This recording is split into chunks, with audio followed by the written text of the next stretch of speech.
Olá pessoal, muito bom dia, uma ótima quarta-feira a todos. Trago aqui algumas informações do dia de hoje já, né? Já tivemos um projeto de minha autoria aprovado há pouco na Comissão de Assuntos Sociais e aprovado de forma terminativa no Senado. Agora vai à Câmara dos Deputados. Esse projeto isenta do imposto de renda os maiores de 75 anos. É um projeto, portanto, que vem na esteira da necessidade de valorizar os idosos no país, de protegê-los. É nesta faixa etária, né, que as dificuldades crescem em relação à saúde, por exemplo. Os medicamentos são caros no Brasil. Nós não cogitamos ainda de reduzir os impostos dos medicamentos para que eles se tornem mais baratos, especialmente a camada mais pobre da população. Há poucos dias estava se discutindo a redução de impostos do cigarro, mas é preciso mesmo discutir a redução dos impostos dos medicamentos. Enfim, essa proposta que visa isentar do imposto de renda aqueles que completaram 75 anos de existência, vem na esteira da necessidade, repito, de adotarmos políticas públicas em benefício dos idosos. Ainda nesta semana, há poucos dias, alguém no aeroporto me pedia: olha, defenda a terceira idade, legisle a favor da terceira idade. É o que nós fizemos hoje. Com a aprovação do meu projeto na Comissão de Assuntos Sociais, o senador Romário foi o relator, a matéria foi aprovada e vai agora à Câmara dos Deputados. Esperamos que a Câmara possa aprovar com maior agilidade os projetos que têm origem no Senado, né, de iniciativa de senadores. Eu tenho lá parados, né, agora com 27 projetos. Eram 26, esse será o 27º projeto de minha autoria, projetos aprovados aqui no Senado, que estão agora aguardando deliberação na Câmara dos Deputados.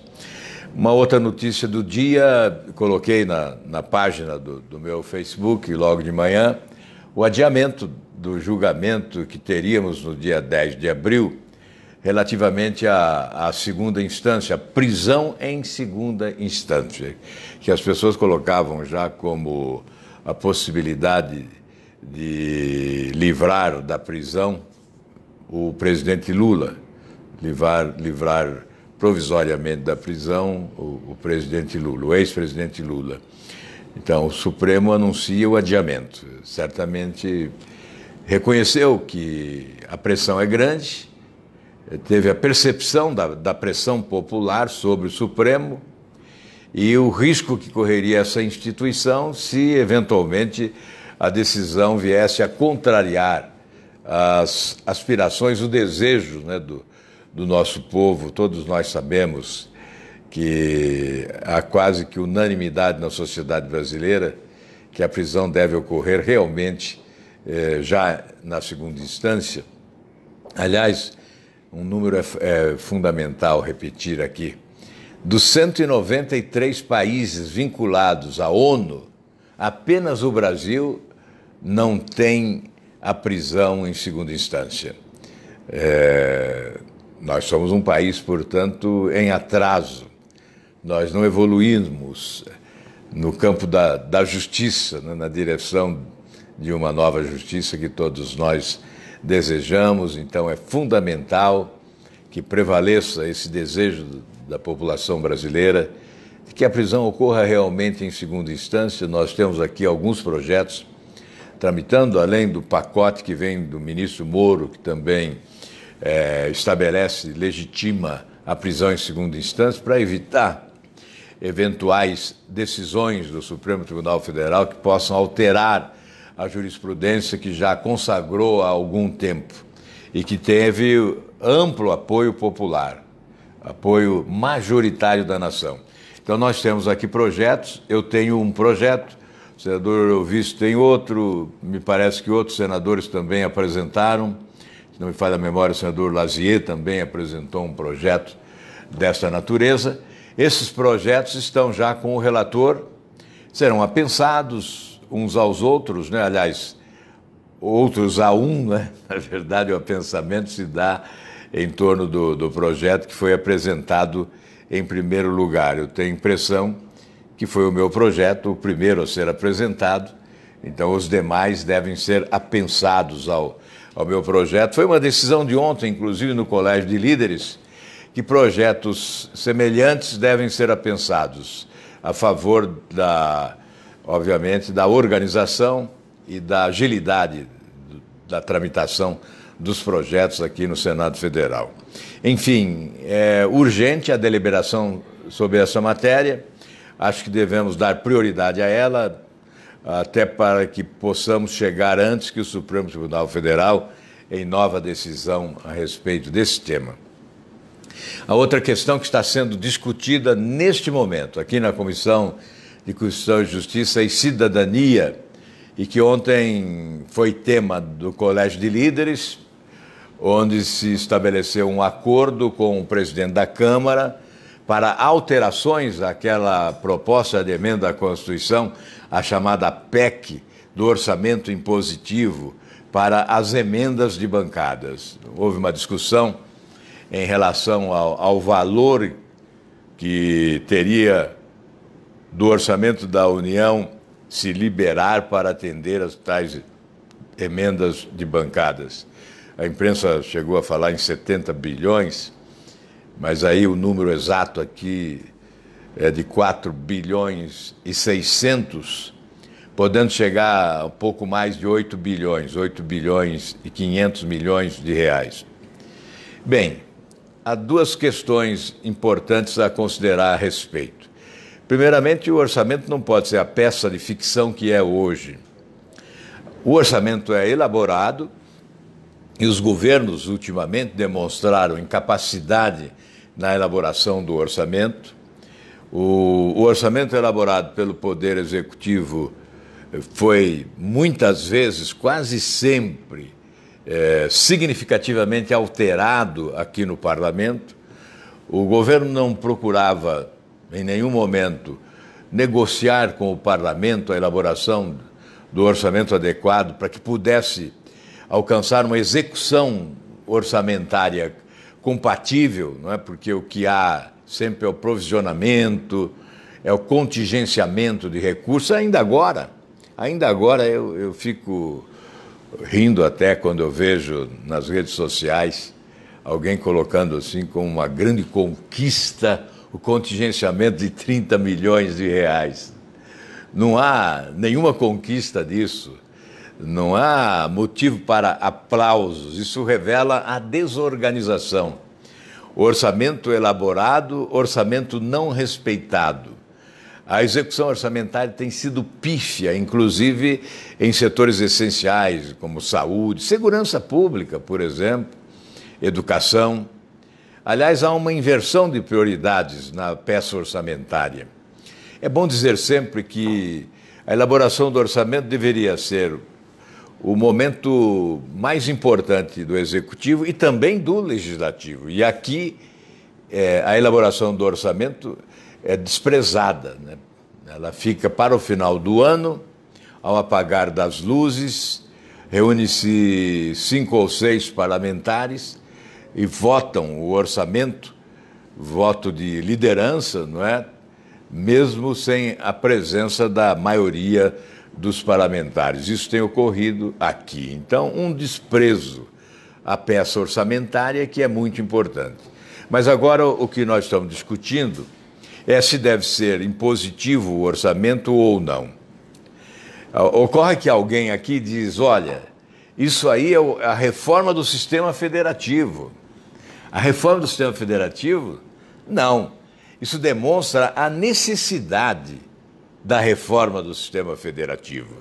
Porque o argumento é que os estados e municípios não são atendidos pela União, então os parlamentares dependem das emendas orçamentárias para atender estados e municípios na execução de programas e na realização de obras. No meu entendimento, o legislativo deveria existir para legislar e não para distribuir recursos. O legislativo deveria existir para dar posse a parlamentares preparados como legisladores e não como caixeiros viajantes, que andam com a mala debaixo do braço para buscar recursos, escassos recursos, muitas vezes, em ministérios e levá-los aos municípios que representam aqui no parlamento. Isso demonstra a desorganização do sistema federativo. Os municípios foram tremendamente prejudicados. Enquanto se briga aqui para liberar 4 bilhões e 800 milhões a estados e municípios, toma-se dos estados e municípios o que lhes é de direito com as desonerações. As desonerações que neste ano correspondem a 310 bilhões de reais, significam cortesia com chapéu alheio. O governo da União fazendo cortesia a alguns segmentos do empresariado, usando o chapéu dos municípios e dos estados. Porque estas desonerações significarão, neste ano, 65 bilhões de reais a menos nos cofres dos municípios e dos estados brasileiros. Portanto, o prejuízo começa lá no primeiro degrau da escada. No primeiro degrau da escada. Eu repito, 65 bilhões. E nesse momento a Comissão de Constituição e Justiça discute como se fosse uma grande conquista a liberação por intermédio de emendas impositivas, de emendas de bancadas impositivas, uma liberação que alcançaria aí neste ano 4 bilhões e 600 milhões de reais. Então está tudo errado. Há uma desorganização. O Estado brasileiro está em frangalhos. É um descalabro essa distribuição de recursos entre União, estados e municípios. Mas não é desta forma que nós vamos resolver. Não proclamem isso como uma vitória do Legislativo, não proclamem isso como uma vitória dos municípios ou do povo brasileiro.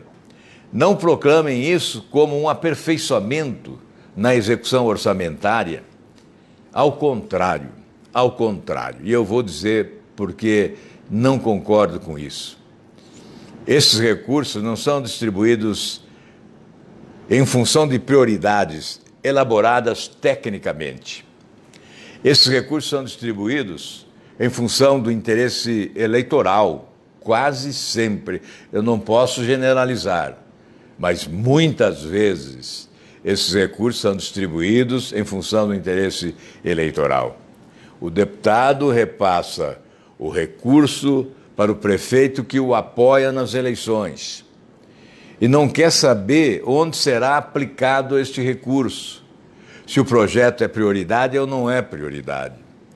Então, programas prioritários muitas vezes ficam relegados a um plano secundário sem recursos, enquanto outros projetos, certamente não prioritários, são contemplados com recursos em razão do interesse eleitoral. Conclusão, trata-se de desperdício do dinheiro público.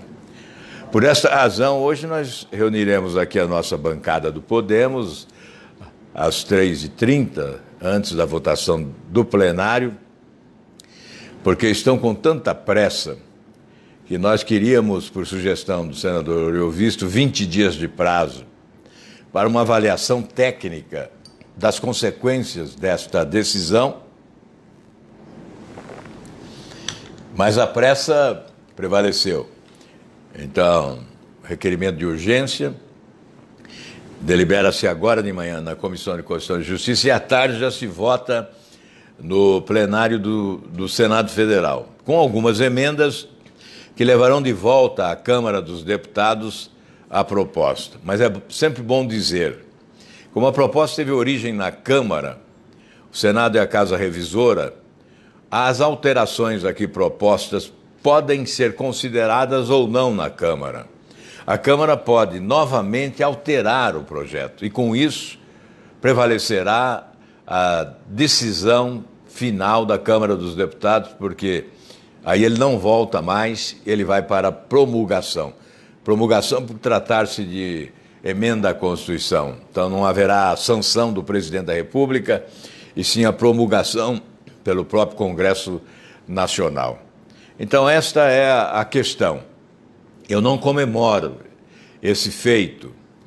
Não é certamente uma conquista em benefício da população brasileira. É uma demonstração de desorganização, de imaturidade administrativa. Nós não chegamos no patamar de gestão de competência que se exige para retirar o país da crise. Eu repito, não há nestes casos das emendas parlamentares individuais ou agora de bancadas, não há necessariamente a obediência à relação custo-benefício do investimento realizado. Então, os recursos aplicados muitas vezes poderiam ser melhor aplicados em outras situações. Acho que nós temos que agir sempre com mais sinceridade. Por exemplo, hoje nós devemos aprovar um projeto que institui voucher para as creches. Alguns devem se lembrar que na campanha eleitoral eu assumia esse compromisso, que teríamos creches públicas e creches privadas. Para atender a demanda, as famílias poderiam fazer a opção pela creche mais próxima da residência da criança e da família. Se não houvesse creche pública, nós estaríamos criando uma espécie de bolsa creche, ou um voucher, para a família utilizar na creche da iniciativa privada. A maioria das creches do Brasil são de iniciativa privada. E há um déficit enorme. O Plano Nacional de Educação estabeleceu uma meta que está longe de ser atingida.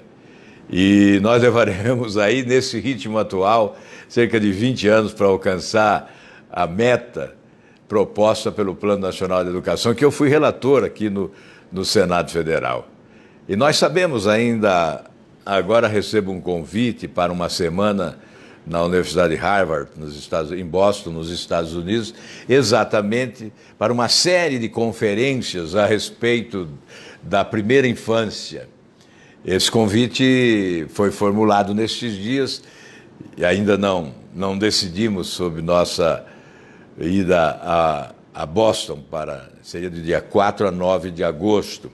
Isso revela que há uma discussão internacional. A priorização da primeira infância nas ações de governo é uma questão de inteligência e de necessidade. Nós sabemos que não é só uma questão de educação, é uma questão de alimentação, saúde, segurança, são os cuidados necessários na primeira infância que vai reduzir os problemas mais tarde, não é? Certamente, se houver esse cuidado especial na primeira infância, nós vamos reduzir a violência, a corrupção, o desemprego, porque teremos jovens mais preparados para o enfrentamento da realidade social. Enfim, então vai-se votar essa matéria, mas é gerar falsa expectativa, porque trata-se de projeto autorizativo. Então você aprova aqui um projeto que autoriza e não impõe, porque é inconstitucional se for impositivo, já que cria despesa, e quando se cria despesa, é preciso apontar a receita, de onde virá o dinheiro para atender esta demanda, para atender esta despesa. Então a proposta, se for determinante, se for impositiva, não é? Ela é inconstitucional, cabe ao Poder Executivo.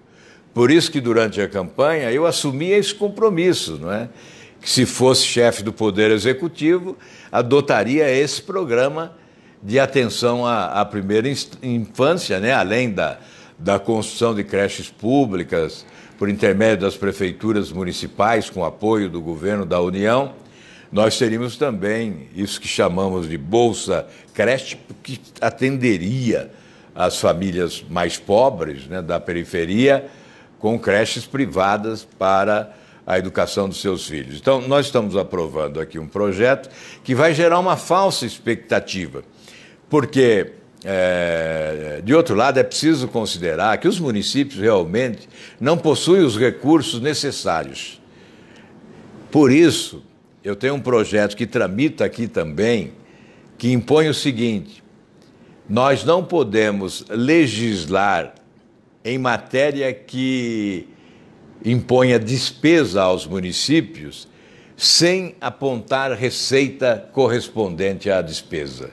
Então, nós não podemos, de forma nenhuma, obrigar os municípios a assumir responsabilidades sem os recursos necessários. Então, esse projeto é um exemplo disso. É você legislar para o município cumprir. E muitas vezes o município não tem recursos para cumprir essa determinação. Por isso que o projeto é autorizativo. Então é mesmo que fosse um discurso, propondo, sugerindo, então uma indicação. A Câmara dos Deputados já transforma esses projetos em indicação. Nas alterações do regimento aqui do Senado Federal, vamos caminhar para isso também. Não vamos gerar mais essa falsa expectativa de que estão legislando e solucionando os problemas do país.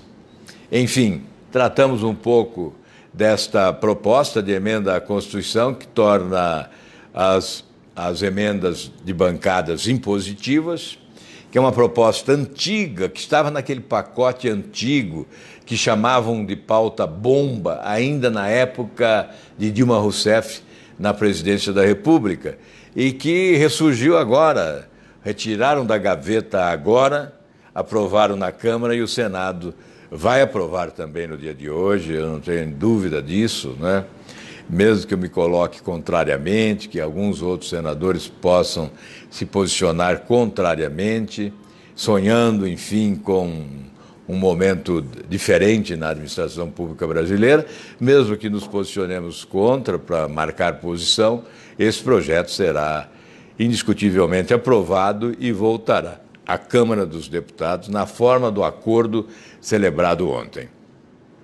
No dia 7 de abril, apenas para lembrar, aí eu vejo nas redes sociais a mobilização para um evento nas ruas do país, em que a pauta será o fim do foro privilegiado, apoio à Operação Lava Jato e apoio ao pacote anticrime, antiviolência e anticorrupção.